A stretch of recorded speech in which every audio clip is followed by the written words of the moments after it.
Ito ang latest update sa kaso ng yumaong si Adrian Fornelius, ang Mr. Cagayan de Oro candidate at graduating student na ilang buwan na lang sana ay makakamit na nito ang inaasam na diploma. Samantala sa ilang buwan na paghahanap ng hustisya sa pamilya ng naiwan ni Adrian, sa wakas ay nahuli na at himas-rihas na ngayon ang suspect at mastermind sa pagpaslang kay Adrian.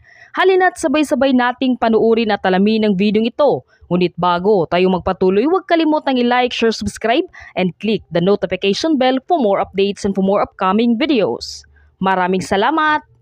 Matatandaan nitong nakaraang buwan naging usap-usapan ang nagsilabasang ebidensya na kumalat online patungkol sa pagluloko umano ng long-time girlfriend ni Adrian noong nabubuhay pa ang binata na wala itong kaalam-alam. Matatandaan ring pumanaw si Adrian ilang buwan na ang nakalipas dahil sa kanya nang hindi pa nakikilalang mga sospek.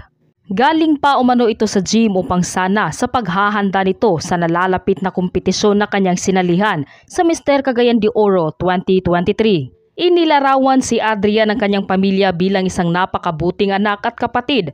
Masiyahin rin ito at palakaibigan, kaya laki ang pagtataka ng kanyang pamilya kung bakit ito ang mapait na kinahahatnan ng binata.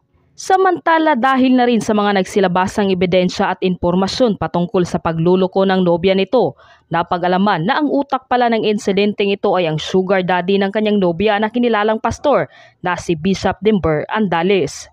Inaresto na ngayong hapon sa Cagayan de Oro City si Baptist Church Pastor Dimber at Junior Pastor Jeter Notnot, ang suspitsado at mastermind at getaway driver nito sa pagpaslang nila kay Mr. Cagayan de Oro candidate Adrian Fornelius nitong May 9, 2023. Himas-rihas na ang dalawa ngayon matapos kinumpirma ng PNP Cagayan de Oro ang kanilang hindi katanggap-tanggap na ginawa. Samantala hanggang ngayon, todo deny pa rin si Pastor Dimber at wala umano siyang kinalaman sa pagpaslang kay Adrian Fornelius. Sa kabilang banda naman, patuloy pa rin ang isinasagawang investigasyon sa nobya ni Adrian, lalo na't gusto rin ng pamilya ng binata na mapanagot ito dahil ito umano ang ugat ng lahat.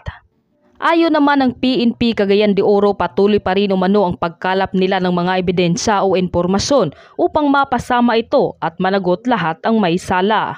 Ikaw, ano ang masasabi mo sa video ito? Meron nga bang kinalaman ang long-time girlfriend ni Adrian sa mapait na kanyang sinapit? Kung ikaw ang papipiliin, dapat rin bang ikulong ito? Mag-iwan ng komento sa baba.